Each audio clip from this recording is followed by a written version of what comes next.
కృతజ్ఞతాస్తుతులు చెల్లిస్తున్నాము నాయన.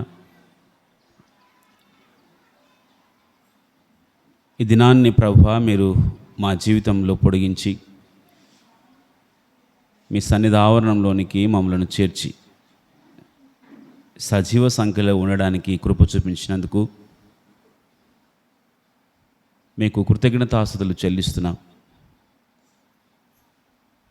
ఇంతవరకు ప్రభువా మీ సన్నిధి మాతో ఉంచి పాటల ద్వారా, ఆరాధన తలంపుల ద్వారా మీరు మాతో ఉండి నడిపించిన విధానాన్ని బట్టి మీకు స్తోత్రములు చెల్లిస్తూ, మరి కొద్ది నిమిషాలు ప్రభువా మీ వాక్యాన్ని మేము నేర్చుకుంటుండగా వాక్యపు వెలుగులో మేము బ్రతకడానికి కృప చూపించమని ప్రార్థిస్తున్నాము. వాక్యం అనే వెలుగు క్రింద మేము వెలిగించబడడానికి మీరు కృప చూపించమని ప్రార్థిస్తున్నాం దేవా. వచ్చిన వారందరిని బట్టి మీకు స్తోత్రములు చెల్లిస్తూ, ఏ ఆత్మకు ఏ వాక్యము అవసరమైనదో ఆ మాటలను ప్రభువా నన్ను బూరగా ఉంచుకొని నా సొంత జ్ఞానము కాకుండా పరలోక సంబంధమైన మాటలు, పాపిని రక్షించే మాటలు, విశ్వాసికి ఆదరణ కలిగించే మాటలు మీరు వినిపింపచేసి ప్రభువా మా అవసరములన్నీ కూడా ఎరిగిన దేవుడవు మాకు సహాయం చేస్తూ, వాక్యమనే అవసరత మీకు తెలుసు, సహాయం చేస్తూ నడిపించమని యేసుక్రీస్తు వారి శ్రేష్టమైన నామమున ఈ ప్రార్థన అడిగి వేడుకుంటున్నాం తండ్రి. ఆమెన్. ఆమెన్. ప్రియమైన దేవుని సంఘమా, దేవుడు మరొకసారి సంఘముతో కలిసి సహవాసంలో ఉండడానికి ఇచ్చిన ఆధిక్యతను బట్టి మొదటగా ఆయనకు కృతజ్ఞతాస్తుతులు చెల్లిస్తూ ఉన్నాను. కొద్ది నిమిషాలు దేవుని వాక్యాన్ని మనము నేర్చుకుందాం. చాలా రోజుల నుంచి, చాలా సంవత్సరాల నుంచి కూడా, లేదా చాలా నెలల నుంచి ప్రకటనలు ప్రకటిస్తూనే ఉన్నారు. కొన్ని ప్రకటనలకు మనము సరైనట్టుగా అంటున్నాం, కానీ మరలా ప్రకటనలన్నీ మర్చిపోతూ ఉన్నాం. ఆదివార దినమున బల్ల అయిపోతేనే, అంటే ఆదివారము ఆరాధన బల్ల రొట్టె విరుచుట అయిపోతేనే ఇండ్లకు వెళ్ళిపోయే అలవాటు చాలా మంచిది కదా, అలవాటు అది. ఆ అలవాటును మనం మానుకోలేకపోతున్నాం. ఉదయం చాలా నిండుగా అనిపిస్తాం, బల్ల అయిపోయిన వెంటనే సంఘం చాలా పలుచగా అయిపోతుంది. కారణం, దేవుని వాక్యానికి మనము విలువ ఇవ్వలేకపోతున్నాం. అవునన్నా కాదన్నా ఇది సత్యం. దేవుని వాక్యానికి విలువ ఇచ్చే వారమైతే అందరికంటే మొదటగా వస్తాం, సమయం వరకు ఉంటాం, అందరూ వెళ్ళిపోయిన తర్వాత అందరితో పాటు కలిసి వెళ్ళిపోతాం. ఇది దేవుడిచ్చిన సహవాసం. ఈ సహవాసంగా ఉండక చాలా సందర్భాల్లో ఇక బల్లలో చేయి వేస్తే అయిపోయింది అన్నట్టుగా మనము వెళ్ళిపోతున్నాం.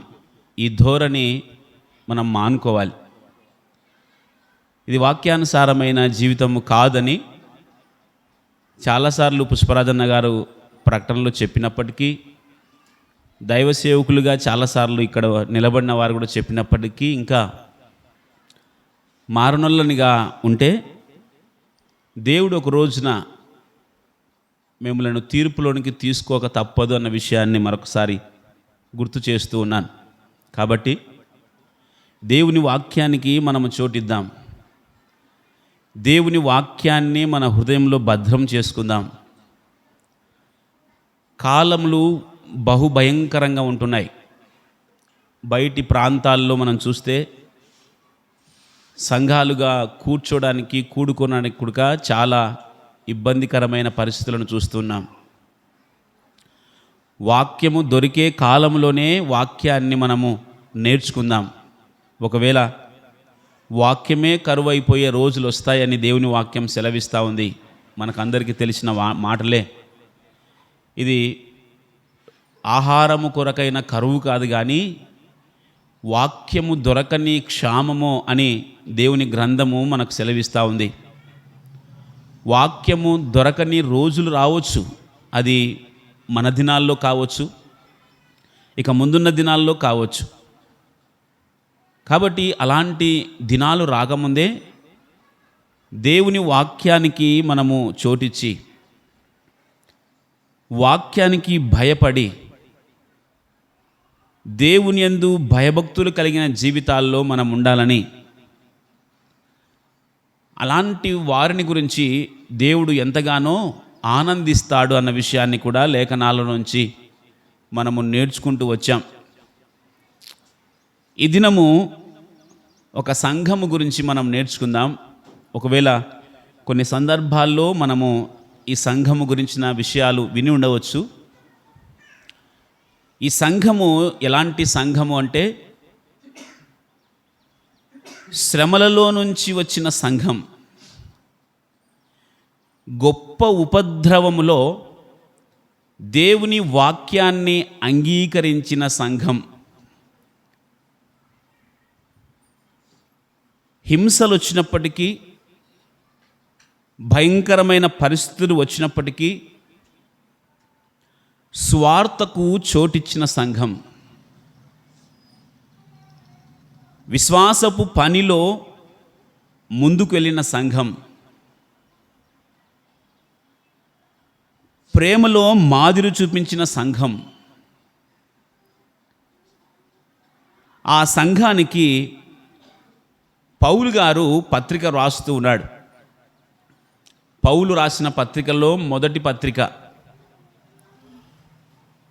చెప్పగలరా? పత్రిక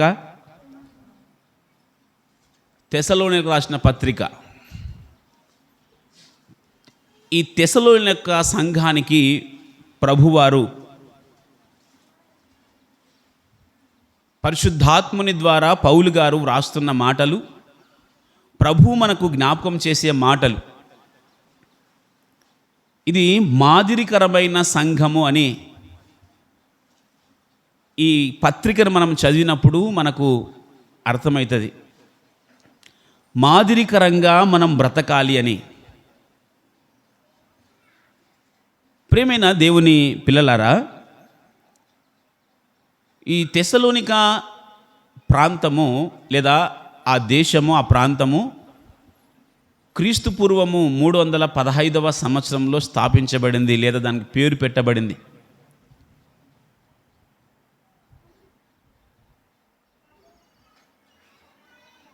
తెస్సలోనిక అనే పేరు ఇదివరకే మీకు తెలిసి ఉండవచ్చు.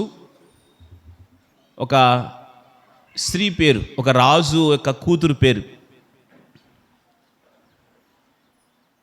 కశాండర్ అనే ఒక రాజు ద్వారా ఆ ప్రాంతానికి ఆ పేరు పెట్టబడింది. ఇది మాసిదోనియా సంఘానికి రాజధానిగా ఉంటుందని చరిత్ర మనకు జ్ఞాపకం చేస్తూ ఉంది. ఇది గొప్ప పట్టణం, వ్యాపార వాణిజ్యానికి ఎంతో ప్రముఖ పాత్ర వహించిన పట్టణం. అన్ని రకాల జాతులు, ఇది పట్టణం గనుక అన్ని రకాల మతస్థులు, అన్ని రకాల జాతులు ఎక్కువగా కనిపించి నివాసం చేసే పట్టణం తెస్సలోనిక సంఘపు ఆ తెస్సలోనిక పట్టణం. ఆ తెస్సలోనిక పట్టణంలో పౌలు గారు రెండవసారి సువార్త ప్రకటించడం ద్వారా ఆ యొక్క పట్టణంలో సంఘాన్ని ఏర్పాటు చేశాడు. ఆనాడున్న పరిస్థితులు, పట్టణము గనుక రకరకాల జాతుల వారు, రకరకాల వ్యాపారాలు చేసుకుంటున్న వారిని ఆ ప్రాంతంలో పౌలు చూశాడు. వారికి సువార్త ప్రకటిస్తున్నాడు. ఆ సువార్త ప్రకటించే సమయంలో పౌలు శిలలను అధికారుల దగ్గరికి ఈడ్చుకొని వచ్చినట్టుగా, ఈ సువార్త మీరు ప్రకటించకూడదు అని ఈడ్చుకొని వచ్చినట్టుగా అపోస్తుల కార్యములలో మనం చూడగలం. 17వ అధ్యాయంలో భూమిని తలకిందులు చేయువారు ఇక్కడికి కూడా వచ్చి ఉన్నారు అనే మాట. ఆ మాట అంత ఆషమాషి కాదు. దేవుని నమ్మిన ప్రజలు చెప్పే మాట కాదు. అన్ని జనాంగము, యేసుక్రీస్తుని వ్యతిరేకించే జనాంగము పౌలు శిలను గురించి సాక్ష్యమిస్తున్నారు. భూమిని తలకిందులు చేయవారు ఇక్కడికి కూడా వచ్చి ఉన్నారు అని. ఆదిమ సంఘము యేసుక్రీస్తు ప్రభువు భూలోకము నుంచి పరలోకానికి ఆరోహణమైపోయిన తర్వాత కొన్ని సంవత్సరాల్లోనే, బహుశా ఒక 20 సంవత్సరాల్లోనే ఆదిమ సంఘానికి లేదా అపోస్తులకు అన్యులు ఇచ్చిన బిరుదు భూమిని తలకిందులు చేయువారు. ఇది మాదిరికరమైన జీవితం. తెసలోనిక సంఘము మిగతా సంఘాలకు ఏ విధంగా అయితే మాదిరికరంగా ఉంటుందో లేఖనాలను బట్టి, పౌలు శిలలు కూడా ఈనాడున్న సమాజానికి మాదిరిగా కనిపిస్తున్నారు. అది వ్యక్తిగతంగా కానీ సంఘపరంగా కానీ మాదిరికరమైన జీవితాన్ని వారు మన ముందు ఉంచిపోయారు. ఈ తెసలోనిక సంఘములో, ఆ సంఘంలో భయంకరమైన శ్రమలు వచ్చాయి, భయంకరమైన శోధనలు వచ్చాయి. అందుకే పౌలు గారు ఒక మాట మాట్లాడుతూ ఇక్కడ మాట్లాడుతున్న మాట ఏమంటే, గొప్ప ఉపద్రవములో మీరు సువార్తను అంగీకరించితిరి అనే మాట మాట్లాడుతున్నాడు. తెసలోనిక రాసిన మొదటి పత్రిక 1వ అధ్యాయము 6వ వచన భాగం, గొప్ప ఉపద్రవమందు మీరు వాక్యము అంగీకరించి మమ్మును ప్రభువును పోలి నడుచుకొనిన వారైతిరి. సంఘానికి పౌలు గారు ఎలాంటి టైటిల్ ఇస్తున్నాడు చూడండి. గొప్ప ఉపద్రవములో మీరు దేవుని మాటలను అంగీకరించారు. వాస్తవానికి ఈ మాట మనందరి జీవితాల్లో నెరవేరి ఉండవచ్చు. ఎందుకంటే ఏదైనా ఒక రోగం వచ్చినప్పుడో, ఏదైనా ఒక సమస్య వచ్చినప్పుడో, అది కుటుంబ పరిస్థితులే కావచ్చు, ప్రపంచ పరిస్థితులే కావచ్చు, ఒక గొప్ప హింస లేదంటే గొప్ప ఒక భయంకరమైన పరిస్థితి వచ్చినప్పుడు దేవుని వాక్యాన్ని అంగీకరించి ఉండవచ్చు మనం కూడా. ఉదాహరణకు ఈ మధ్య కాలంలోనే వచ్చిపోయిన ఒక వైరస్ కరోనా కదా. కరోనా వచ్చిన సందర్భంలో సంఘాలు మూయబడినప్పటికీ కూడా ఆరాధనలు ఎక్కువగా జరిగిన సందర్భాన్ని మనం చూస్తున్నాం. అది ఆన్లైన్లో కానీ లేదంటే కుటుంబాల్లో కానీ ఆయా రకాలుగా మాధ్యమాలను ఏర్పాటు చేసుకొని దేవుని వాక్యాన్ని అంగీకరించిన పరిస్థితిని మనము చూశాం. గొప్ప ఉపద్రవం వచ్చినప్పుడు దేవుని మాటలు అంగీకరించాము, కానీ ఆ ఉపద్రవము పోయిన తర్వాత తెసలోనిక సంఘము ఏ విధంగా అయితే ఆ గొప్ప ఉపద్రవములో దేవుని వాక్యాన్ని అంగీకరించి తద్వారా కూడా దేవుని వాక్యము కొరకు బలపడిందో ఆ జీవితాన్ని మనము కోల్పోయామేమో అని మీకు జ్ఞాపకం చేస్తూ ఉన్నాను. ఎందుకు ఈ మాట చెప్తున్నానంటే, ప్రారంభంలో అంటే నేను ఇక్కడికి 2020-21 ప్రాంతంలో వచ్చినప్పుడు సరిగ్గా 9:30 గంటలకి, అంటే 9:40 తర్వాత ఎవరు కూడా చర్చికి వచ్చేవాళ్ళు కాదు. అంటే 9:30 లేదంటే 9:40 లోపల సంఘము నిండిపోయేది. చివరి వరకు కూడా ఎవరు కూడా లేచిపోయేవాళ్ళు కాదు. ఇది గొప్ప ఉపద్రవములో దేవుని వాక్యాన్ని వింటూ ఉన్నప్పుడు మనమందరం కూడా దేవుని వాక్యంలో ఉండాలి అనే భయం, అది ఏ కోణంలో భయము మనను ఆవహించిందో తెలియదు, కానీ ప్రపంచవ్యాప్తంగా గొప్ప ఉపద్రవం అయితే వచ్చింది. భయంకరమైన పరిస్థితులు వచ్చాయి, వాక్యాన్ని మనం అంగీకరించాం, కానీ అది కొనసాగుతుందా అంటే 9:30 10 గంటలైనా కూడా మనం ఇంకా సంఘానికి రాలేకపోతూ ఉన్నాం. అంటే శ్రమ వచ్చినప్పుడు దేవుని వాక్యం మనకు కావాలనుకుంటున్నాం, శ్రమ అయిపోయిన తర్వాత మాకొద్దులే అన్నట్టుగా, అనకపోయినా నోటితో అన్నట్టుగా మన ప్రవర్తనతో దేవుణ్ణి మనము రిజెక్ట్ చేస్తున్నాం. ఇది సరైన ధోరణి కాదు అని తెసలోనిక సంఘము ద్వారా మనం నేర్చుకుంటూ ఉన్నాం. గొప్ప ఉపద్రవములో తెసలోనిక సంఘము దేవుని వాక్యాన్ని అంగీకరించింది. వారు చెప్తున్న మాట ఏ విధంగా ఉందంటే, మమ్మల్ని ప్రభువును మీరు పోలి నడుచుకున్నారు అని జ్ఞాపకం చేస్తూ ఉన్నాడు పౌలు ఆ సంఘానికి.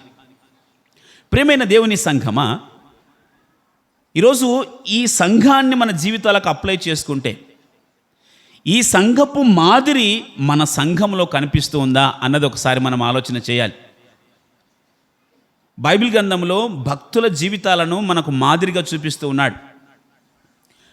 ఆది కాండం నుంచి కూడా మనం చూస్తే ఇటు దుష్టులు కనిపిస్తున్నారు, ఇటు నీతిమంతులు కనిపిస్తున్నారు. దుష్టులు పడిపోయి నాశనమైపోయిన జీవితాన్ని మనకు నేర్పిస్తున్నాడు. నీతిమంతులు దేవునియందు భయభక్తులు కలిగి ఎంతగా అభివృద్ధిలోనికి వచ్చారో, వారి జీవితం ఎంతగా ఆశీర్వదించబడిందో ఆది కాండం నుంచి ప్రకటన గ్రంథం వరకు మనం చూస్తూ వస్తూ ఉన్నాం.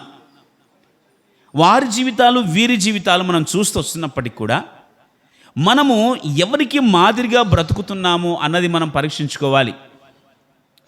తెసలోనిక సంఘం అయితే శ్రమలు వచ్చినప్పటికీ కూడా దేవుణ్ణి విడనాడనటువంటి పరిస్థితుల గుండా సాగిపోతూ ఉంది ఈ సంఘం. ఈ సంఘము ద్వారా అన్ని సంఘాలకు మాదిరి అని చెప్పవచ్చు మనం.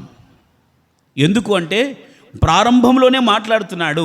మొదటి చరణము మొదటి అధ్యాయం మొదటి వచనంలోనే తండ్రి అయిన దేవుని యందును ప్రభువైన యేసుక్రీస్తునందున్న అని మాట్లాడుతున్నాడు. వాస్తవానికి క్రీస్తునందున్న అని చాలా సందర్భాల్లో లేదా కొన్ని సందర్భాల్లో కొన్ని సంఘాలకు పౌలు గారు లేఖ వ్రాశాడు.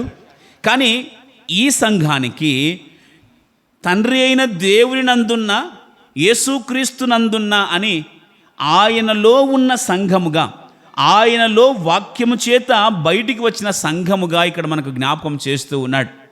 శ్రమలలో వచ్చిన సంఘము, మాదిరికరమైన సంఘము, యేసుక్రీస్తులో తండ్రి అయిన దేవునిలో నిలబడిన సంఘముగా మనకు పరిచయం చేస్తున్నాడు పౌలు గారు. ఈరోజు ఈ సంఘము ద్వారా నీవు, నేను, మనము, మన సంఘము నేర్చుకోవలసిన విషయాలు ఎన్నో ఉన్నాయి అన్న విషయాన్ని మీకు మరలా జ్ఞాపకము చేస్తూ ఉన్నాను. ప్రియమైన దేవుని సంఘమా, ఈ పత్రికను పౌలు గారు ఎందుకు వ్రాస్తూ ఉన్నాడంటే, కొన్ని రకాల ఇబ్బందులు లేదా ఆ శ్రమలు వచ్చినప్పటికీ ఆ శ్రమల గుండా నీవు సాగిపోవాలి అన్నది ఒక మాట అయితే, వాస్తవానికి ఇక్కడ ఒక మాట మీకు జ్ఞాపకం చేస్తాను. ఒకవేళ మన ఇంట్లో కానీ లేదంటే ఎవరి దగ్గరికైనా పాస్టర్ దగ్గరికి ప్రార్థన చేయించుకోవడానికి ఒకవేళ నిండు ఆ శ్రమల్లో ఉండి లేదా వేదనలో ఉన్నవారు వస్తే, ఆ ప్రార్థన చేయించుకోవడానికి వస్తే పాస్టర్ ఏమంటాడు లేదా సేవకుడు ఏమంటారు, అమ్మా నీకు శ్రమలు పోతాయి అని మాట్లాడతాడు. వాస్తవమే, ఆ మాట మనం పలకాలి. దేవుడు శ్రమల నుంచి మనకు విడుదలిస్తాడు. కానీ పౌలు గారు ఈ సంఘానికి వ్రాస్తున్న మాటలు ఏమంటే, అప్పటికి ఉపద్రవంలో నుండి వచ్చిన సంఘానికి మరలా మీకు శ్రమలు వస్తాయని మాట్లాడుతున్నాడు. ఉపద్రవంలో నుంచి వచ్చిన సంఘానికి ఓదార్పుగా ఏం మాట్లాడాలి? మీ శ్రమలు దేవుడు తీసివేస్తాడు అన్న మాట ఓదార్పు మాటగా ఉంటుంది. కానీ 3వ అధ్యాయంలో మాట్లాడుతున్న మాటలు మనం జ్ఞాపకం చేసుకుంటే, 3వ అధ్యాయము కలిసి ఉన్నాయి. చివరి మాటల్లో మనం జ్ఞాపకం చేసుకుంటే, ఇది మీకు తెలియను, అట్టి శ్రమలను అనుభవించుటకు మనము నియమింపబడిన వారమని మీరెరుగుదురు అని మాట్లాడుతున్నాడు. 4వ వచనం చివరి భాగంలో మాట్లాడుతున్నాడు. ఎందుకు ఈ మాటలు జ్ఞాపకం చేస్తున్నానంటే, క్రైస్తవులుగా మనము భూమి మీద లేదా క్రైస్తవులుగా జన్మించిన తర్వాత ఖచ్చితంగా శ్రమలు అనేటివి ఏ కోణంలోనైనా మనకు రావచ్చు. వాటిని తట్టుకోవడానికి సామర్థ్యం మనకు కావాలి అని మీకు మరొకసారి జ్ఞాపకం చేస్తూ ఉన్నాను. క్రైస్తవ జీవితము పూలబాట కాదు. క్రైస్తవ జీవితము అంటే యేసుక్రీస్తును నమ్ముకుంటే నాకు శ్రమలే రావు అన్న నానుడి బైబిల్ గ్రంథంలో కనిపించదు. ప్రాముఖ్యంగా కొత్త నిబంధన గ్రంథంలో యేసుక్రీస్తును నమ్ముకుంటే మాకు శ్రమలే రావు అన్న ఆలోచనతో బైబిల్ గ్రంథంలో ఎక్కడ కనిపించదు. కానీ శ్రమలు వచ్చినప్పటికీ కూడా మన దేవుడు మనకు తోడుగా ఉండి చేయి నడిపించడానికి ఆయన ప్రక్కలోనే ఉంటాను అని చెప్పిన మాట మనకు కనిపిస్తూ ఉంది. ఇదిగో యుగాంతం వరకు నేను మీతో కూడా ఉండి మీరు నడిపిస్తానని అపోస్తలకు చెప్పిన మాటలు, ఇలాంటి మాటలు మనకు కనిపిస్తాయి. కనుక ఒకవేళ మన కుటుంబాల్లో వ్యక్తిగతంగా చిన్న చిన్న శ్రమల ద్వారా నడిపించబడుతూ ఉంటే ఆ శ్రమలు తాత్కాలికము అని నీవు ప్రభునందు విశ్వాసం ఉంచితే దేవుడు ఆ శ్రమల గుండా నిన్ను నడిపిస్తూ ఆయన నీకు తోడుగా ఉంటాడు అన్న విషయాన్ని మరవకూడదని ఈ తెసలోనిక సంఘానికి పౌలు ఉపద్రవములో నుంచి వచ్చింది, శ్రమలో నుంచి వచ్చింది, కానీ మీకు ఇంకా శ్రమలు వస్తాయి అని చెప్తున్నాడు. ప్రేమైన దేవుని సంఘమా, ఈ మాదిరికరమైన జీవితం, శ్రమలు వచ్చినప్పటికి కూడా నిలబడిన మాదిరికరమైన జీవితం నీవు నేను మన సంఘము కలిగి ఉన్నామా? చాలా సందర్భాల్లో శ్రమలు వస్తేనే దేవుడు ఎందుకో నాకే పెట్టాడు ఇలాంటి శ్రమలు, నేనే ఉన్నానా, నాకొక్కనికే ఎందుకు వచ్చింది అని మనం చాలాసార్లు దేవుని వ్యతిరేకిస్తూ ఉంటాం. శ్రమలు రావడము ద్వారా పరిశుద్ధతలోనికి మనం వస్తాం. శ్రమలు రావడము ద్వారా మనము దేవుని చేత అంగీకరించబడతాం ఆ శ్రమలకు నిలబడినప్పుడు. తెసలోనిక సంఘము అదే మాదిరి మనకు కనిపిస్తూ ఉంది. ఈరోజు మన జీవితాల్లో కూడా ఒకవేళ చిన్న చిన్న శ్రమలు వస్తున్నప్పటికీ ప్రభువానికి స్తోత్రము అని చెప్పగలిగేంత సామర్థ్యం మనకు తెసలోనిక సంఘాన్ని బట్టి రావాలి. యేసుక్రీస్తు ప్రభుని నమ్ముకున్నంత మాత్రాన, తెలుసుకున్నంత మాత్రాన ఇంక అన్ని సుఖాలే అన్న ఆలోచన, అలాంటి బోధ తప్పుడు బోధ అన్న విషయాన్ని, అలాగని శ్రమలు వస్తామని మీకు చెప్పట్లేదు ప్రియమైన దేవుని సంఘమా. శ్రమలలో కూడా ఆయన మనతో ఉంటాడు అన్న విషయాన్ని మీకు జ్ఞాపకం చేస్తూ ఉన్నాను. తెసలోనిక సంఘాన్ని పత్రికను మనం చదువుకుంటూ పోతే ఆ సంఘానికి శ్రమలు వచ్చాయి, ఆయన చేయి పట్టుకొని నడిపించాడు. ఇదిగో ఎఫ్రాయిమును చేయి పట్టుకొని నడిపించిన వాడను నేను అని చెప్పిన దేవుడు శ్రమలు వచ్చినా, ఆటంకాలు వచ్చినా, ఇబ్బందులు వచ్చినా నీ ప్రక్కలో ఉండడానికి, ఎప్పుడు ఆయన నిన్ను పిలిచినప్పుడు నీ ప్రక్కలో ఉండి నీ మీద చేయి వేసుకొని, నీ చేయి పట్టుకొని నడిపించడానికి ఆయన సిద్ధంగా ఉన్నాడు. అందుకే గాఢాంధకారపు లోయలో నేను సంచరించిన అని దావీదు మహారాజు మాట్లాడుతున్నాడు. ఎందుకు? ఇదిగో ఆయన నా ప్రక్కలో ఉన్నాడు, నేను గాఢాంధకారంలో కూడా ప్రవేశించినా కూడా నాకు ఏ భయం లేదు, ఆయన దుడ్డు కర్ర నాకు న్యాయము తీరుస్తూ ఉందని భక్తుల జీవితాల్లో నుంచి మనం చూస్తున్నాం. కాబట్టి ప్రియమైన దేవుని పిల్లలారా, సంఘము శ్రమల్లో ఉన్నప్పటికీ కూడా ఆ శ్రమల ద్వారా దేవుడు ఉపశమనాన్ని ఇస్తున్నాడు. శ్రమలలో నడిపిస్తూ వారికి సంతోషాన్ని దయచేస్తూ ఉన్నాడు. ఇది ఒకటవది. అయితే రెండవది, ఈ తెసలోనిక సంఘానికి లేఖ ఎందుకు వ్రాస్తూ ఉన్నాడంటే, ఆనాడు తప్పుడు బోధలు అనేటివి అప్పటికే ప్రారంభమైనాయి. యేసుక్రీస్తు ప్రభు భూలోకము నుంచి పరలోకానికి వెళ్ళిపోయిన తర్వాత 20 సంవత్సరాల కాలం. ఎందుకు 20 సంవత్సరాల కాలం అని చెప్తున్నానంటే, ఈ పత్రిక దాదాపుగా ఆ క్రీస్తు శకము 50-52 మధ్యన వ్రాయబడిన పత్రిక. అంటే యేసుక్రీస్తు ప్రభు క్రీస్తు పూర్వం 3వ సంవత్సరంలో పుట్టాడు. తర్వాత ఆయన 33వ సంవత్సరంలో బ్రతికాడు ఈ లోకంలో. అంటే క్రీస్తు శకం 30వ శతాబ్దం 30వ సంవత్సరంలో ఆయన 30.5 సంవత్సరంలో సిలువ వేయబడ్డాడు చరిత్రను బట్టి.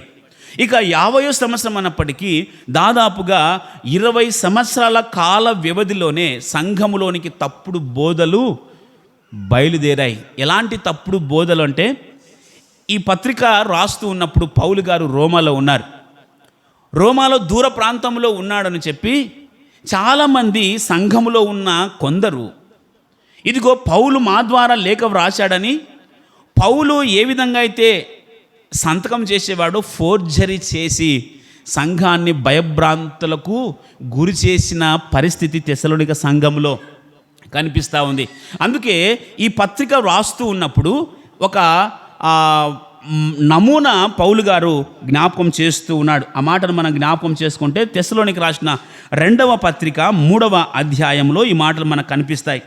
చాలా ప్రాముఖ్యంగా ఈ మాటను జ్ఞాపకం చేస్తూ ఉన్నాడు.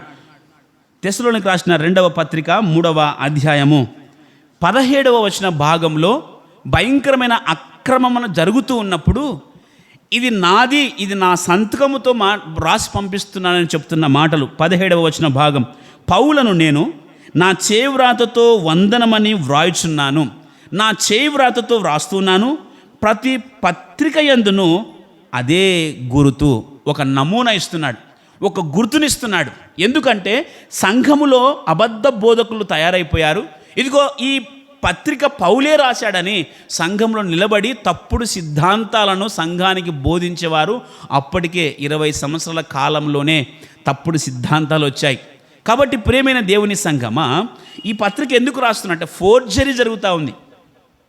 ఆ కాలంలోనే జరిగింది, ఈ కాలంలో చూస్తున్నాం ఫోర్జరీ కదా. చిన్నపిల్లలు కూడా మార్కుల లిస్ట్ వస్తే, ప్రోగ్రెస్ కార్డు వస్తే తల్లిదండ్రులకు చూపించకుండా తండ్రి ఏ విధంగా అయితే సంతకం పెట్టింటాడో అదే విధంగా పెట్టుకొని పోయేవారు. ఇక్కడ కూర్చున్న మనలో కూడా జరిగిండవచ్చు అలాంటి పరిస్థితులు. ఇది ఇప్పుడే కాదు, అప్పుడే జరిగింది. క్రీస్తు వెళ్ళిపోయిన తర్వాత, భూలోకం నుంచి వెళ్ళిపోయిన తర్వాత 20 సంవత్సరాల తరువాత సంఘములోనికి ఫోర్జరీ జరిగింది. అందుకే ఈయన ప్రాముఖ్యంగా రాస్తున్నాడు, ఇదిగో ఈ సంతకం నాది, ఈ సంతకం ఇదే విధంగా ఉంటుంది. చాలామంది తప్పుడు సంతకాలు పెట్టుకొని నేనే చెప్పినానన్నట్టుగా సంఘాన్ని భ్రష్టు పట్టిస్తున్నారు అని గుర్తు చేస్తూ రాసిన లేఖ తెస్సలోనిక సంఘానికి వ్రాస్తున్న లేఖ. కాబట్టి ప్రియమైన దేవుని సంఘమా, మన జీవితాల్లో కూడా వాక్యాన్ని బోధిస్తున్న వారైనా లేదా వాక్యము వింటున్న వారమైనా ఏది సత్యము, వాక్యము మనకు ఏమి చెప్తా ఉంది అని గమనించాల్సిన బాధ్యత మన మీద ఉంది అన్న విషయాన్ని మీకు జ్ఞాపకం చేస్తున్నాను. మరొక విషయాన్ని ఈ సంఘానికి ఎందుకు రేఖ రాశాడు అంటే పరిశుద్ధంగా జీవించాలి అని రాస్తూ ఉన్నాడు. తెస్సలోనికి రాసిన మొదటి పత్రిక 4వ అధ్యాయంలో మనకి ఈ మాటలు కనిపిస్తాయి. పరిశుద్ధముగా మీరు జీవించాలి, పరిశుద్ధమైన బ్రతుకులు మీరు బ్రతకాలని జ్ఞాపకం చేస్తూ ఉన్నాడు. చూద్దాం ఆ మాట ఒకసారి. తెస్సలోనికి రాసిన మొదటి పత్రిక 4వ అధ్యాయము 3 నుంచి 5 వచనాల భాగములు ఈ మాటలు మనకు కనిపిస్తాయి. మీరు పరిశుద్ధులగుటయే అనగా మీరు జారత్వమునకు దూరముగా ఉంటయే దేవుని చిత్తము ఏమి అంటే పరిశుద్ధముగా మీరు బ్రతకాలి అని జ్ఞాపకం చేస్తూ ఉన్నాడు. మీలో ప్రతి వాడును దేవుని ఎరుగని అన్యజనుల వలె కామాభిలాష యందు కాక పరిశుద్ధత యందును ఘనత యందును తన ఘటములను ఎట్లు కాపాడుకొనవలనో అది ఎరిగియుండటయే దేవుని చిత్తము అని మాట్లాడుతున్నాడు. మనకు కలిగిన దానిని గట్టిగా పట్టుకొని పరిశుద్ధమైన జీవితాన్ని జీవించడమే ఇది దేవుని చిత్తము, ఇది పరిశుద్ధమైన జీవితం అని జ్ఞాపకం చేస్తూ ఉన్నాడు. కాబట్టి ప్రియమైన దేవుని సంఘమా, తెస్సలోనిక సంఘానికి పరిశుద్ధంగా మీరు బ్రతకండి. దేవునిలో ఉన్న మీరు, సాతానుడు ఒకవేళ మిమ్మల్ని మోసపుడుచుతాడేమో, ఆ మోసపోకండి మీరు అని దేవుని వాక్యాన్ని మరలా జ్ఞాపకము చేయడానికి ఈ లేఖ వ్రాస్తూ ఉన్నాడు. ఒకవేళ ఈ మధ్యాహ్న కాలం వేళలో ఇక్కడ కూర్చున్న మనలో ఒకవేళ తెస్సలోనిక సంఘానికి ప్రభువు రాస్తున్న లేదా పరిశుద్ధాత్ముడు పౌలు ద్వారా రాస్తున్న మాటలలో ఒకవేళ మనము కూడా తప్పిపోయామేమో, పరిశుద్ధతలో మనము నీరసించిపోతున్నామేమో, పరిశుద్ధత వైపు చూడకుండా లోకానుసారమైన జీవితం వైపు తొంగి చూస్తున్నామేమో, యవనరాణులుగా దేవుని వాక్యానికి మనము చోటివ్వకుండా అపవిత్రమైన జీవితంలోనికి ఒకవేళ మనము తొంగి చూసే అలవాటు ఒకవేళ ఉంటే, తెస్సలోనిక సంఘానికి ఏ విధంగా అయితే హెచ్చరిక చేస్తూ ఉన్నాడో, దేవుని చిత్తాన్ని నెరవేర్చడమే పరిశుద్ధత అని చెప్తున్నాడో, ఈ మధ్యాహ్న కాలం వేళలో మనము ఎవరమైనా సరే పరిశుద్ధతలో నుంచి తప్పిపోయే అలవాటు కానీ మాటికి పడిపోయే జీవితంలో ఉంటే ఇవి సరి చేసుకోవాలి అని ఈ లేఖ మనకు కూడా వ్రాస్తూ ఉన్నాడని జ్ఞాపకం చేస్తూ ఉన్నాను. మనకు కూడా వ్రాస్తూ ఉన్నాడు. ఒక మాట మీకు జ్ఞాపకం చేస్తాను. 2వ తెస్సలోనికి రాసిన పత్రిక 3వ అధ్యాయంలో ఒక మాట చెప్తున్నాడు ప్రభువు. 14వ వచన భాగం, తెస్సలోనికి రాసిన పత్రిక 2వ పత్రిక 3వ అధ్యాయము 14వ వచనం. ఈ పత్రిక మూలముగా మేము చెప్పిన మాటకు ఎవడైనను లోబడని ఎడల అతనిని కనిపెట్టి అతడు సిగ్గుపడు నిమిత్తము అతనితో సాంగత్యము చేయకుడి అని మాట్లాడుతూ, అయినను అతనిని శత్రువుగా భావింపక సహోదరునిగా భావించి బుద్ధి చెప్పుడి అని జ్ఞాపకం చేస్తున్నాడు. ప్రేమైన దేవుని సంఘమా, దేవుని వాక్యాన్ని ఉన్నది ఉన్నట్టుగా చెబుతూ ఉన్నప్పుడు ఒకవేళ ఆ మాటలు నాకే చెప్తున్నారు అన్న ఆలోచన ఒకవేళ వస్తే, మనం పరిశుద్ధతలో ఒకవేళ నిలబడలేకపోతూ ఉంటే దాన్ని సరిచేసుకొని బ్రతకవలసిన అవకాశము దేవుడు ఈ సంఘము ద్వారా నీకు నాకు మనకిస్తున్నాడు అని మనము జ్ఞాపకం చేసుకోవాలి. ఇక్కడ మాట్లాడుతున్నాడు, ఈ సంఘానికి వ్రాసిన మాటలు ఒకవేళ ఎవరైనా వినకపోతే వారితో సాంగత్యాన్ని కట్ చేసుకోండి, కానీ శత్రులుగా వారిని చూడకండి అని జ్ఞాపకం చేస్తున్నాడు. ఎందుకు సాంగత్యాన్ని కట్ చేసుకోవాలి అంటే, ఒకవేళ ఒక గ్రూప్గా మాట్లాడుతూ ఉన్నప్పుడు, వారంతా ఒక సమూహంగా ఉన్నప్పుడు ఆ సమూహం నుంచి నువ్వు పక్కకు వెళ్ళు అంటే వారికి సిగ్గుచేటుగా ఉంటుంది.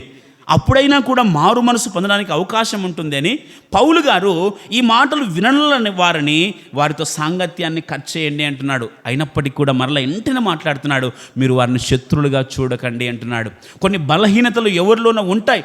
ఆ బలహీనతలను బట్టి వారిని శత్రులుగా చూడక, ఆ బలహీనతలను బట్టి వారి కొరకు ప్రార్థించే వారిగా ఉండాలని ఫిలిప్పు సంఘంతో మాట్లాడుతున్నారు. మీలో బలహీనులు ఎవరైనా ఉంటే వారి కొరకు ప్రార్థించండి అని సంఘాలతో మాట్లాడుతున్న మాటలు మనకు జ్ఞాపకం చేస్తూ ఉన్నాడు. కాబట్టి ప్రియమైన దేవుని సంఘమా, ఈ లేఖ ఎందుకు రాస్తున్నాడంటే, పరిశుద్ధతలో పడిపోకుండా, పరిశుద్ధతలో నుంచి బయటికి వెళ్లకుండా ఉండాలని తెసలోనిక సంఘానికి రాస్తూ ఉన్నాడు. ఈరోజు నేను ఈ మాటలను జ్ఞాపకం చేసుకున్నట్లయితే, ఒకవేళ పరిశుద్ధతను మనం మర్చిపోయామా, పవిత్రమైన జీవితాన్ని మర్చిపోయామా, లేదంటే లేస్తూ పడిపోయే అలవాటుగా మనము జీవిస్తున్నామా? అలాగైతే ఈ మాటలు మనకే.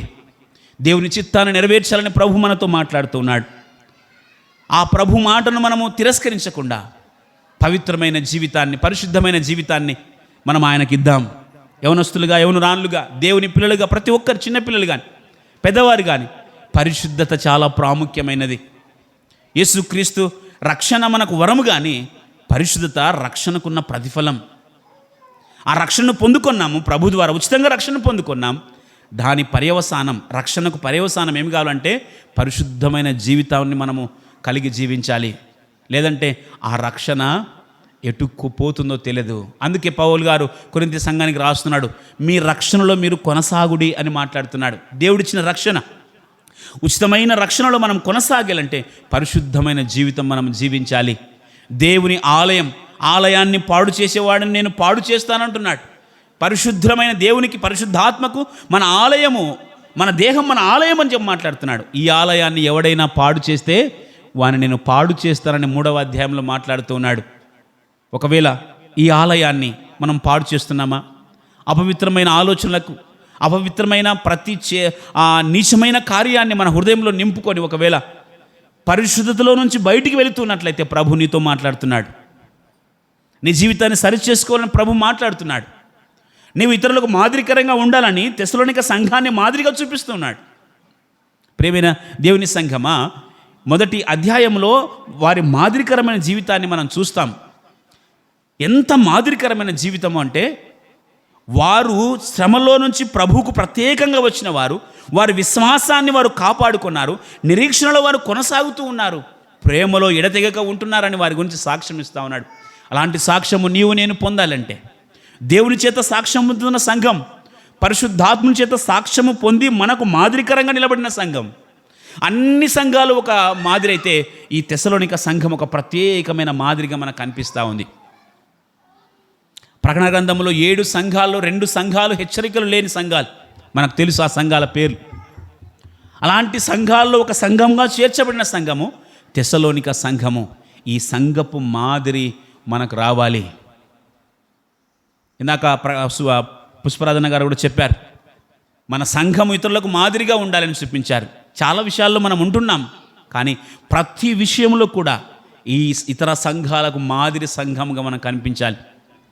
తెసలోనిక సంఘం ఏ విధంగా అయితే పరిశుద్ధతను కాపాడుకున్న సంఘంగా ఉంటుందో, తన ప్రేమను ఇతరులకు చాటు చెప్పే సంఘముగా ఉంటుందో, ఆయా విషయాల్లో మనం మాదిరికరంగా చూపించాలి. ఒకరిద్దరు చెప్తే కాదు, ఒకరిద్దరు పాటిస్తే కాదు. సంఘము అన్నప్పుడు సంఘములో ప్రతి ఒక్కరు కూడా వస్తారు. కాబట్టి ప్రతి ఒక్కరి జీవితం కూడా పరిశుద్ధంగా మార్చబడాలి. ఇది క్రైస్తవ జీవితం. బాప్తిస్మం తీసుకోవడం మాత్రమే కాదు క్రైస్తవ జీవితం. ఏదో వాక్యం చదవడం మాత్రమే కాదు, ఏదో పాటలు పాడడం మాత్రమే కాదు, సండే స్కూల్లో బోధించడం మాత్రమే కాదు.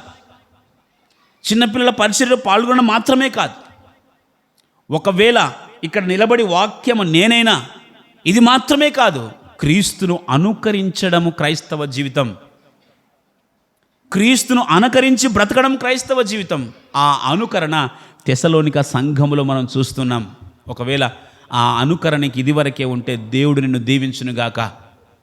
ప్రేమైన దేవుని సంఘమా, ఆ మాదిరి మన సంఘానికి రావాలని ప్రభు ఈ మాటలు జ్ఞాపకం చేస్తూ ఉన్నాడు. కాబట్టి పరిశుద్ధమైన జీవితం జీవించడానికి మనం ప్రయత్నం చేద్దాం. అది పరిశుద్ధత అనేది ఒక రోజుతో వచ్చి వెళ్ళిపోయేది కాదు. దినదినము మనం పరిశుద్ధపరచబడుతూ ఉండాలి. బాప్తిసం తీసుకున్నాం, ఆ రోజు పరిశుద్ధులుగా తీర్చబడ్డాం, ఇంకా అయిపోయింది అన్నది కాదు. దినదినము ప్రతిరోజు నీవు పరిశుద్ధపరచబడుతూ ఉండాలి. ఎందుకంటే మన దేహంలో 2 రకాల స్వభావాలు ఉన్నాయి. ఒకటి శరీరానుసారమైన జీవితము, ఒకటి ఆత్మానుసారమైన జీవితం. ప్రతిరోజు కూడా శరీరానుసారమైన జీవితానికి, ఆత్మానుసారమైన జీవితానికి ఒక యుద్ధము జరుగుతూ ఉంటుంది. ఆ యుద్ధములో ఆత్మానుసారమైన జీవితము జీవించడానికి నీవు అలవాటు పడాలి.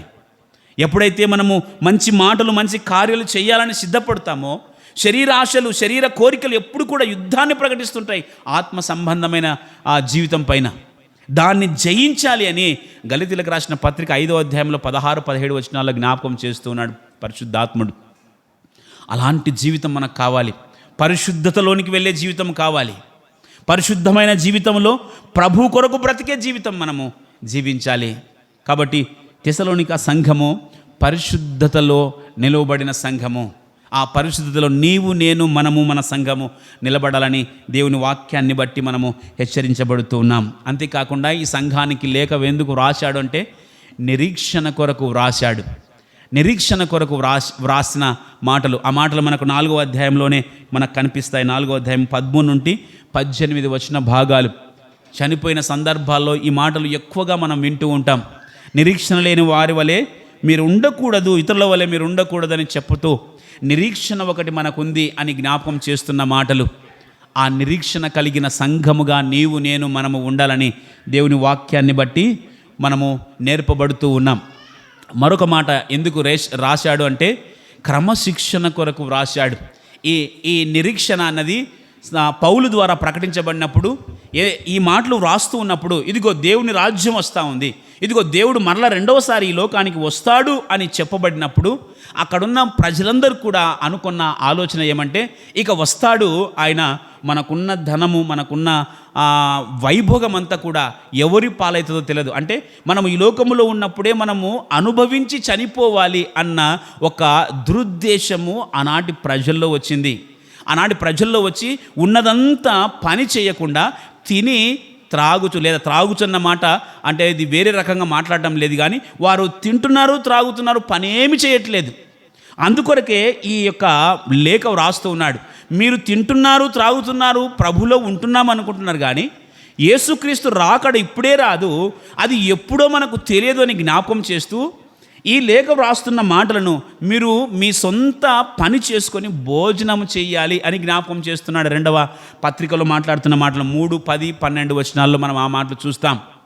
ఎందుకు ఈ మాటలు జ్ఞాపకం చేస్తున్నాడంటే, ఇక దేవుని రాకడ వచ్చేస్తుంది, ఇంకా ఉన్న ధనము ఎవరు తింటారు, ఇంకా మేమే తినిపోతాము అన్న ఆలోచనతో పని పాటలు లేకుండా ఆ సంఘము కొన్నిసార్లు అభ్యంతరంలో పడిపోయింది.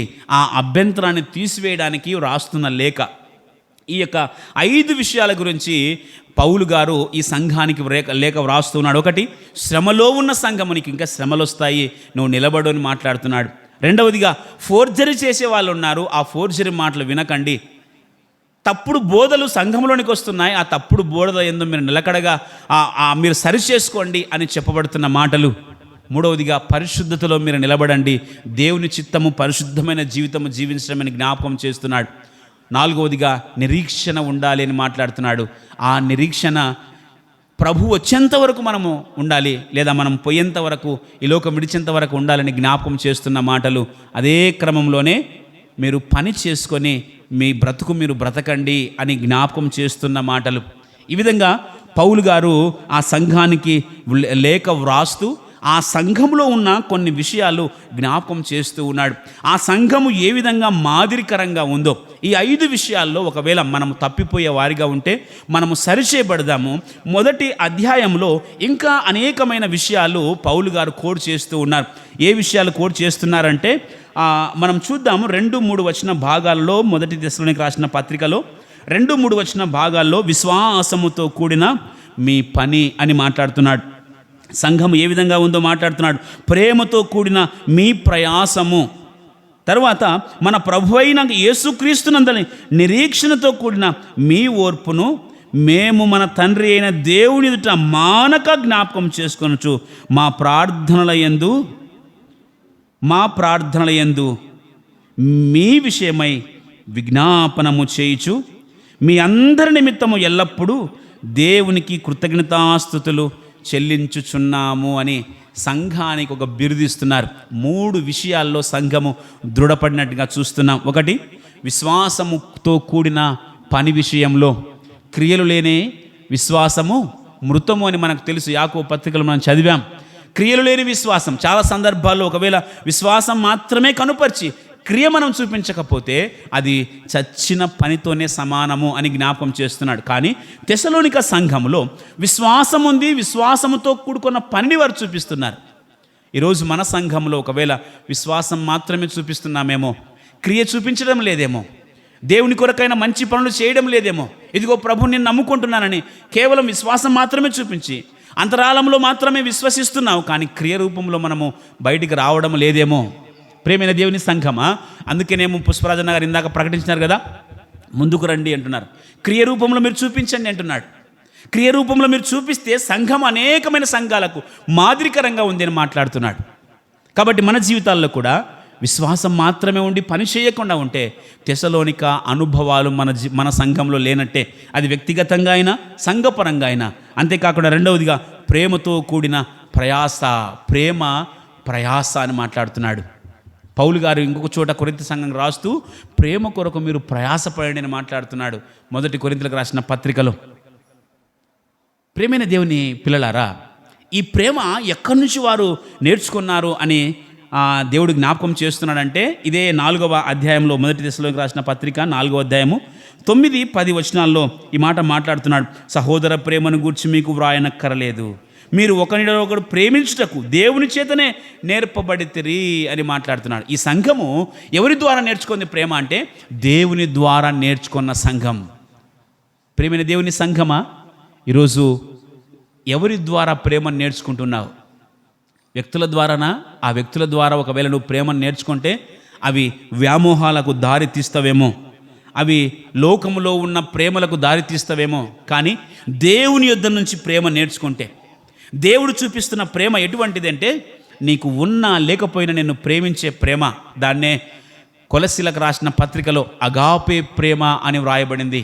అగాపే ప్రేమ అంటే షరతులు లేని ప్రేమ. నీకు ఏమి ఉన్నా ఏమి లేకపోయినా నిన్ను ప్రేమించే ప్రేమ. అందుకొరకే మనమంతా కూడా ఉన్నా లేకపోయినా, మనము లేనివారమైన ధనవంతులమైన అందరినీ సమానమైన ప్రేమ. ఆ ప్రేమామయుడు యేసుక్రీస్తు ప్రభు మనకందరి కొరకు రక్తాన్ని కార్చాడు. మనందరి పాప విమోచన కొరకు ఆయన మానవునిగా ఈ లోకానికి రావడం, ఇది అగాపే ప్రేమ. ఇది దేవుని నుంచి వచ్చే ప్రేమ. ఈ ప్రేమను మీరు కలిగి ఉండండి అని చెప్తున్నాడు. ఈ మధ్యాహ్న కాలం వేళలో ఏ ప్రేమను మనం కలిగి ఉన్నాం? వ్యక్తులు చూపించే ప్రేమనా? యవనస్తురాల మధ్య ఉన్న ప్రేమనా? అది వ్యామోహాలకు దారితీస్తుంది. అది దేవుని నుంచి నేను దేవునికి దూరంగా చేస్తూ ఉంది, పాపానికి దగ్గరగా చేస్తూ ఉంది. అలాంటి ప్రేమలు మనకు వద్దు అని చెప్తున్నాడు. ఇక్కడ సహోదర ప్రేమ గురించి మీకు వ్రాయనక్కర్లేదు, మీరు దేవుని చేత మీరు నేర్పించబడ్డారని మాట్లాడుతున్న మాట. ఈరోజు మన సంఘం ఏ విధంగా ఉంది? మనము ఏ విధంగా ఉన్నాం? తెసలోనిక సంఘపు మాదిరి మనలో ఉండాలని దేవుని వాక్యాన్ని బట్టి మీకు జ్ఞాపకం చేస్తున్నాను. అంతేకాకుండా మూడవదిగా నిరీక్షణతో కూడిన ఓర్పు అని మాట్లాడుతున్నాడు. ఓర్పు నిరీక్షణను మనకు నేర్పిస్తూ ఉంది. సహనము నిరీక్షణను మనకు నేర్పిస్తూ ఉంది. ఏదైనా సమస్య వచ్చినప్పుడు మనము సహనముతో ఓర్పుతో ఉంటే అది నిరీక్షణకు దారి తీస్తూ ఉంది. ఈరోజు మన జీవితాలు ఏ విధంగా ఉన్నాయి? ప్రియమైన దేవుని సంఘమా, ఈ మాదిరికరమైన జీవితాన్ని మనం కలిగి ఉన్నామా? విశ్వాసములో, ప్రేమలో, నిరీక్షణలో తెసలోనిక సంఘము మాదిరిగా కనిపిస్తూ ఉంది. ఆ సంఘపు మాదిరి మన జీవితాల్లో ఉండాలని దేవుడు జ్ఞాపకం చేస్తూ ఉన్నాడు. అంతేకాకుండా దేవుని చేత ప్రేమించబడిన సంఘము అని ఈ సంఘానికి పేరు. 4వ వచనంలో ఈ మాటలు చూస్తున్నాం. ఏలైనగా దేవుని వలన ప్రేమించబడిన సహోదరులారా. ఎంత మంచి టైటిల్స్ ఉన్నాయి కదా. ఈ టైటిల్ నీకు నాకు రావాలని ఆశ కలిగి ఉందామా? దేవుని చేత ప్రేమించబడిన సంఘం. పౌలు గారు ఒక బిరుదునిస్తున్నారు సంఘానికి. ఈరోజు నీకు నాకు ఆ బిరుదు ఉందా? దేవుని చేత ప్రేమించబడుతున్నాము అన్న బిరుదు. తెసలోనిక సంఘానికి వచ్చిన గొప్ప మహిమ లేదా గొప్ప ఘనత ఏమంటే దేవుని చేత ప్రేమించబడిన సంఘము, ఎన్నిక చేయబడిన సంఘము, ఏర్పాటు చేసుకున్న సంఘము అని. అందుకే ఉపద్రవములో నీవు దేవుని వాక్యాన్ని నీవు అంగీకరించావు అని జ్ఞాపకం చేస్తున్నాడు 5వ వచన భాగంలో. కాబట్టి ప్రియమైన దేవుని పిల్లారా, ఈ సంఘపు మాదిరి మనము చూపించాలని దేవుని వాక్యం మనకు సెలవిస్తూ ఉంది.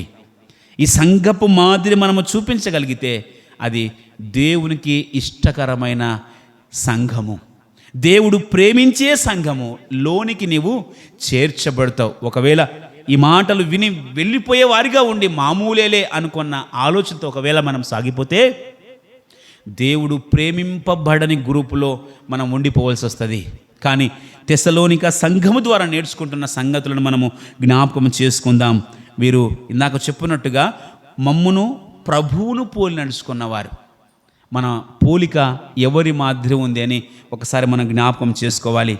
ఎవరి మాదిరి మనం చూపిస్తున్నాం, ఎవరిని మాదిరిగా మనం ఉంచుకుంటున్నాం? యవనస్తులు, యవనస్తురాన్లు, దేవుని పిల్లలు, ఎవరు మీకు రోల్ మోడల్గా ఎవరున్నారు? ఇదిగో ఈ యేసుక్రీస్తు ప్రభు ఉన్నాడే, పాపుల్లో చేరక ప్రత్యేకించబడిన ప్రజగా, ఆ ప్రత్యేకించబడిన ప్రభువుగా ఉన్నాడు కదా. ఈ ప్రభువును రోల్ మోడల్గా చేసుకుంటే కదా మనము పరిపూర్ణమైన స్థితిలోనికి వస్తాం. అందుకే కదా మత్తయి సువార్త 5వ అధ్యాయం చివరి వచనంలో మాట్లాడుతున్న మాట, మీ దేవుడు పరిపూర్ణుడు కనుక మీరు కూడా పరిపూర్ణతలోనికి రావాలని ఆయన పిలుస్తూ ఉన్నాడు. పరిపూర్ణులుగా మనం రావాలని ఆయన ఇష్టపడుతున్నాడు. దేవునిలో ఉన్న సంకల్పం అదే. మనమందరం కూడా జగదుత్పత్తికి పునాదులు వేయబడక ముందు, ఈ మాట నేను చాలాసార్లు మాటికి జ్ఞాపకం చేస్తున్నాను. ఎందుకంటే దేవుడు మన ఎడలో ఉన్న ఎంత గొప్ప తలంపు అంటే, ఆయన దయా సంకల్పంలో మనం ఏ రేంజ్లో ఉన్నామంటే, ఇదిగో నా పిల్లలు పరిశుద్ధులుగా ఉండాలి అని, ఇదిగో నిర్దోషమైన ప్రజలుగా కనిపించాలని. మన పిల్లల ఎడలు కూడా మనం ఒక మంచి ఆలోచన కలిగి ఉంటాం. నా పిల్లలు అందరికంటే గొప్ప స్థాయిలో ఉండాలి. చెడు అలవాట్లకు, ఆ చెడు వ్యసనాలకు లోబడిన వారిగా ఉండకూడదు. మన పిల్లలు అందరికంటే పై స్థాయిలో ఉండాలని ఏ ఆలోచన అయితే మనం కలిగి ఉంటామో అంతకంటే గొప్ప ఆలోచన పవిత్రమైన ప్రజలుగా మనం ఉండాలని దేవుని సంకల్పం. ఇది ఇప్పటిది కాదు, జగదుత్పత్తికి పునాదులు వేయబడక ముందే ఆయన ఆలోచనలో మనం ఉన్నవారం. అలాంటి ఆలోచనలో ఉన్న మన జీవితాలు ఏ విధంగా ఉంటున్నాయి అన్నది, ఎవరిని పోలి నడుచుకుంటున్నాం. యేసుక్రీస్తు కాకుండా మరి ఎవరైనా ఉంటే వారిని ఫాలో అవడం మంచిదే. కానీ పాపుల్లో చేరక ప్రత్యేకించబడిన దేవుని బిడ్డగా, దేవుని కుమారుడుగా ఈ లోకానికి వచ్చి నీకు నాకు మాదిరికరమైన జీవితాన్ని ఉంచిపోయి, ఇదిగో నా అడుగు జాడల్లో మీరు నడవండి అని చూపించిన మార్గాలు, ఆ యొక్క అడుగు జాడలు ఎన్నో మనం చూస్తున్నాం. కానీ ఆయన లోనికి రాలేకపోతున్నాం. కారణం దేవుని వాక్యానికి మనం చోటు ఇవ్వలేకపోతున్నాం. ఏదో సంఘానికి వస్తున్నాం వెళ్ళిపోతున్నాం, వాక్యాన్ని ఒక చెవులో వింటున్నాం, ఇంకొక చెవులో వదిలిపెట్టి వెళ్ళిపోతున్నాం. అందుకే మన జీవితాల్లో పరిపూర్ణత అనేది రాకుండా ఉందేమో. అలాగని అందరూ ఆ కోవలే ఉన్నారని నేను చెప్పట్లేదు. కానీ ప్రేమైన దేవుని సంఘమా, పరిపూర్ణతలోనికి మనం రావాలని ప్రభు నిన్ను కోరుతున్నాడు. అలాగైతే ఎవరో చెప్పాల్సిన అవసరం లేదు. నీకు నువ్వుగా పరిపూర్ణత నీవు ఉన్నావా? సంపూర్ణమైన ఆ పరిపూర్ణత కిందకి రావాలని ప్రభు కోరుతున్నాడే. ఒక మాట నేను మాటికి జ్ఞాపకం చేసే మాట, ఎఫెసీయులకు రాసిన పత్రిక 4:11 ప్రకారం మనము ఆయన సంపూర్ణతలోనికి, సమానమైన సంపూర్ణతలోనికి రావాలని ఆయన అభిష్టమైంది. ఈరోజు ఒకవేళ త్రాసులో ఒక పక్క ప్రభు, ఒక పక్క నీవు కూర్చుంటే ఏ స్థాయిలో తూచబడతా ఉందో ఒకసారి మనం జ్ఞాపకం చేసుకోవాలి. ఆ పౌలు జ్ఞాపకం చేశాడు కదా, నేను క్రీస్తుని పోలి నడుచుకున్న ప్రకారము మీరు నన్ను పోలి నడుచుకున్నాడు అన్నాడు. ఆ మాట నీవు నేను చెప్పడానికి సామర్థ్యం రావాలి. ప్రేమైన దేవుని పిల్లలారా, దేవుని సంఘమా, ప్రభువుని పోలి నడుచుకున్న సంఘం, సేవకుని పోలి నడుచుకున్న సంఘం తెసలోనిక సంఘము. కాబట్టి మాదిరి సంఘము అని ఈ యొక్క సంఘానికి బైబిల్ పండిట్స్ పేరునిచ్చారు, మాదిరికరమైన సంఘం. ఆ సంఘముగా నీవు ఉన్నావా? ఆ సంఘముగా మన సంఘం ఉందా? ఒకవేళ కొన్ని విషయాల్లో ఉన్నాం, కొన్ని విషయాల్లో పడిపోతున్నామేమో, కొన్ని విషయాల్లో దారి తప్పిపోతున్నామేమో, కొన్ని మర్చిపోయామేమో, వాటన్నింటినీ జ్ఞాపకం చేసుకుందామా? ప్రభు వాక్యాన్ని ఇంకొక మాట ఇక్కడ టైటిల్ ఇస్తున్నాడు. 8వ వచన భాగంలో మాట్లాడుతున్న మాట, ఎందుకనగా మీ యొద్ద నుండి ప్రభు వాక్యము మాసిదోనియాలోను అకయలోను మ్రోగెను అనే మాట మాట్లాడుతున్నాడు. ప్రియమైన దేవుని సంఘమా, దేవుని వాక్యాన్ని మ్రోగించే సంఘము తెస్సలోనిక సంఘం. వ్యక్తిగతంగా, సంఘపరంగా మాసిదోనియాకు సువార్తను తీసుకొని వెళ్ళిన సంఘము, అకయాకు సువార్తను తీసుకొని వెళ్ళిన సంఘము, అనేక సంఘాలకు మాదిరికరమైన జీవితాన్ని ఇచ్చిన సంఘం. ఈరోజు నీవు నేను ఏ సంఘపు అనుభవంలో నడుస్తున్నామన్నది మనం పరీక్ష చేసుకోవాలి. తెస్సలోనిక సంఘపు అనుభవంలో ఉన్నావా, లేదంటే మరి నీ సొంత సంఘపు అనుభవంలో ఉన్నావా? నీ సొంత మార్గము అని ఏర్పాటు చేసుకున్న మతము అనే సంఘంలో నీవు ఉన్నావా? దేవుని రాజ్యము అనే సంఘంలో మనము ఉన్నామా అన్నది మనము జ్ఞాపకం చేసుకోవాలి. ఇంకొక ఈ మాట జ్ఞాపకం చేస్తాను. ఈ సంఘము విగ్రహాలను వదిలిపెట్టిన సంఘం. ప్రియమైన దేవుని సంఘమా, ఈరోజు మనం ప్రభులోనికి వచ్చాం, కానీ మన హృదయాల్లో కొన్ని విగ్రహాలు బలంగా నాటేసుకొని కూర్చున్నాయి. లేదంటారా? ఎన్నో ఉన్నాయి మన హృదయాల్లో. ఎన్ని ఉన్నాయంటే, వస్తువుల రూపంలో విగ్రహాలు, ధన రూపంలో, మనుషుల రూపంలో. బైబిల్ గ్రంథము ధనాపేక్షను కూడా విగ్రహారాలతో పోలుస్తూ ఉంది. నేను ఇతరుల గురించి మాట్లాడటం లేదు, కానీ క్రైస్తవులుగా, దేవుని పిల్లలుగా ఇంకా మన హృదయాల్లో విగ్రహాలు ఉన్నాయేమో అని జ్ఞాపకం చేస్తూ ఉన్నాను. ధనం అనే విగ్రహం, వస్తువులు అనే విగ్రహం, బంగారు అనే విగ్రహం, ఒకవేళ మరొక వ్యక్తిని నీ హృదయంలో విగ్రహంగా పెట్టుకున్నావేమో. మొబైల్ అనే విగ్రహం, సోషల్ మీడియా అనే విగ్రహం, యూట్యూబ్ అనే విగ్రహం. యూట్యూబ్ వచ్చిన తర్వాత దేవుని వాక్యాన్ని వినడానికి ఎంతోమంది నిరాకరిస్తున్నారు. ఏమంటే, ఇదిగో ఆన్లైన్లో నేను వింటున్నాను, సంఘానికి రావడం బంద్ చేస్తారు. ఇది ఒక విగ్రహమే. సంఘ సహవాసంలోనికి రావాలి, ఉండాలి అని దేవుని వాక్యం సెలవిస్తూ ఉంటే ఇలాంటి విగ్రహాలకు మనం చోటిస్తూ ఉన్నాం. ఇలాంటి విగ్రహాలను వదిలి దేవుని వైపు తిరిగిన సంఘము తెస్సలోనిక సంఘం. ఈరోజు ఒకవేళ నీ హృదయంలో ఎలాంటి విగ్రహాలకు చోటిస్తున్నావు, ఇలాంటి వాటికి నువ్వు చోటిస్తున్నావు, జ్ఞాపకం చేసుకో. యవనస్తురాళ్ళు జ్ఞాపకం చేసుకో, ఒక్కసారి జ్ఞాపకం చేసుకోండి. ఇంకా నీ హృదయంలో ఏదైనా బలముగా ఆ విగ్రహాన్ని నువ్వు తోలి వేసుకోలేకపోతున్నావేమో జ్ఞాపకం చేసుకొని, ప్రభు చెప్పిన మాటల ప్రకారం ఈ సంఘము చివరిగా ఒక మాట జ్ఞాపకం చేస్తాను. దేవుని ఉగ్రత నుండి తప్పించబడుతుందని క్రీస్తు వైపు, క్రీస్తులో ఆధారపడిన సంఘం. ఈరోజు మనం కూడా దేవుని ఉగ్రత నుంచి తప్పించబడ్డాం, రెండవ రాకడ కొరకు ఎదురు చూస్తున్నాం. తెస్సలోనిక సంఘపు మాదిరి మనం కూడా ఉన్నాం, కానీ తెస్సలోనిక సంఘపు అనుభవాల్లో కొన్నిసార్లు పడిపోతూ ఉన్నట్లయితే మనము సరిచేయబడదాం. దేని చేత? వాక్యము చేత,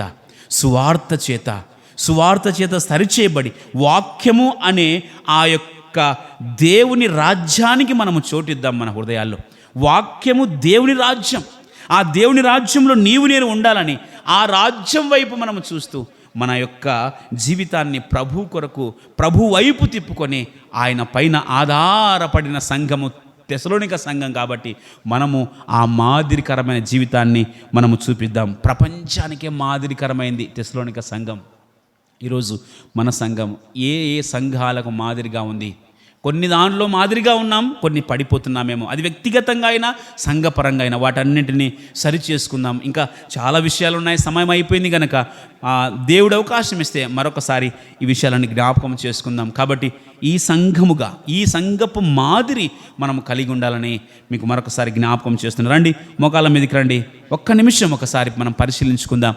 దేవుని వాక్యాన్ని బట్టి తెస్సలోనిక సంఘపు మాదిరి, ఈ సంఘము దేవుని చేత ప్రేమించబడిన సంఘం. అమ్మా, అయ్యా, నీవు దేవుని చేత ప్రేమించబడ్డావా?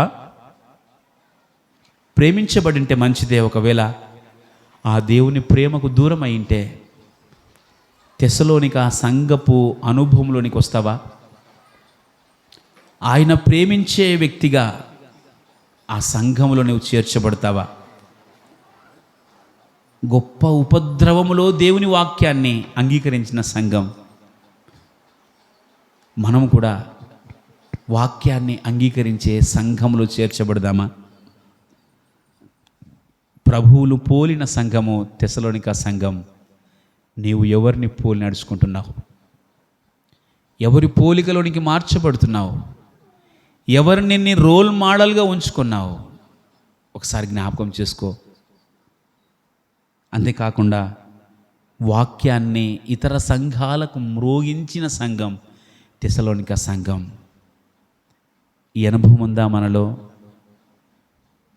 నమ్ముకున్నాం, బాప్తిసం తీసుకున్నాం, కానీ వాక్యాన్ని మ్రోగించే అనుభవం లేదేమో. ఈ అనుభవంలోనికి వద్దామా సహోదరి, సహోదరుడా? ఎంతకాలము కూర్చున్న చోటనే కూర్చుంటావు? ఎంతకాలము విన్న మాటలే వినుకుంటూ ఉంటావు? వాక్యాన్ని మ్రోగించే సంఘముగా నీవు ముందుకు వస్తానని ప్రభువా అని ఒక మంచి తీర్మానం చేసుకుంటావా? తెస్సలోనిక సంఘపు అనుభవాలు నాలో, మా సంఘములో నాలో కూడా నింపు ప్రభువా, ఆ వైపు మేము పరిగెత్తడానికి నేర్పించు ప్రభువా అని. అంతేకాకుండా విగ్రహములను వదిలిపెట్టిన సంఘము తెస్సలోనిక సంఘం. ఏ విషయాలు నీ హృదయంలో ఇంకా విగ్రహాల్లాగా ఉన్నాయో?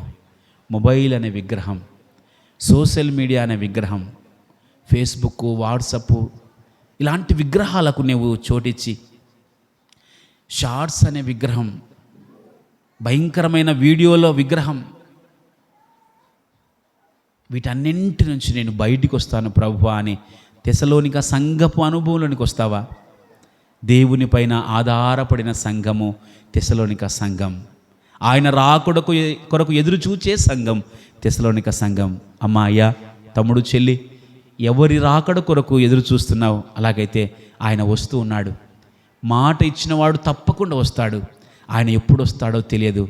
ఆయన వచ్చే సమయంలో మీ ముఖములు సిగ్గుపడకుండా ఉండే నిమిత్తము, ప్రభువును ఎదుర్కొన్న నిమిత్తము మీ క్రియలు సరిచేసుకునండి అని చెప్పిన మాట కొరకు బ్రతుకుదామా? ఆ మాట కొరకు ప్రభువా నన్ను తయారు చేయి ప్రభువా. నీ వచ్చేటప్పుడు నేను ధైర్యంగా నేను ఎదుర్కోవడానికి సహాయం చేయి ప్రభువా.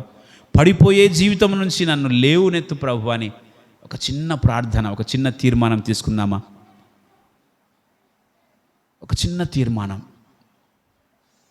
మమ్మల్ని ఎంతగానో ప్రేమించిన మా ప్రభువా, నీకు స్తోత్రములు చెల్లిస్తున్నాము నాయన. తెస్సలోనిక సంఘపు అనుభవాలను మా ముందుకు తీసుకుని వచ్చారు.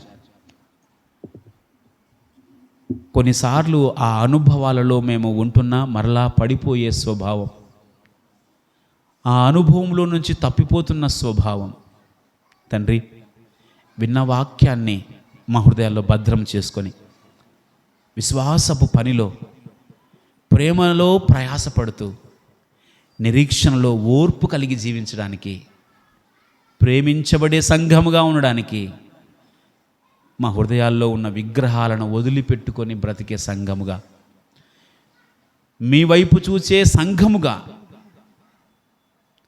దేవుని ఉగ్రత నుంచి కాపాడేవాడి ఆయన రాకడ కొరకు ఎదురు చూసే సంఘముగా ఉన్న తెస్సలోనిక సంఘపు అనుభవాలను మాకు అనుగ్రహించమని, పరిశుద్ధత వైపు మేము పరిగెత్తడానికి సహాయం చేయమని, పడిపోయే జీవితంలో నుంచి వాక్యము చేత నిలబడే స్థానంలోనికి సామర్థ్యాన్ని మాకు దయచేయమని, ఇట్టి అనుభవాల గుండా మమ్మల్ని నడిపించమని. ప్రభువా, ఇక్కడ కూర్చున్న నీ ప్రజలు, నీ పిల్లలు ఒకవేళ అలాంటి అనుభవాల్లో ఉంటే మంచిదే, వారి విశ్వాస జీవితాన్ని ఇంకా మెరుగుపరచండి. అలాంటి అనుభవాల్లో లేకుండా ఉన్న వారి జీవితాలను జ్ఞాపకం చేసుకొని వారితో మాట్లాడండి. వాక్యపు వెలుగులో వారిని సరిచేయండి. అది నేనైనా ఇంకొకరైనా అలాంటి మాట చేత వారిని సరిచేస్తూ, ప్రభువా మీ రాజ్యము కొరకు మేము సిద్ధపడడానికి కృప చూపించమని సహాయం చేయమని, తెస్సలోనిక అనుభవాలు మాలో నెరవేర్చబడడానికి కృప చూపించమని యేసుక్రీస్తు నామముని ప్రార్థన అడుగుచున్నాం తండ్రి, ఆమెన్. సంఘమా మౌనము దాల్చకుమా, కోసేటి పనిలోన పాల్గొందుమా. సంఘమా మౌనము దాల్చకుమా, కోసేటి పనిలోన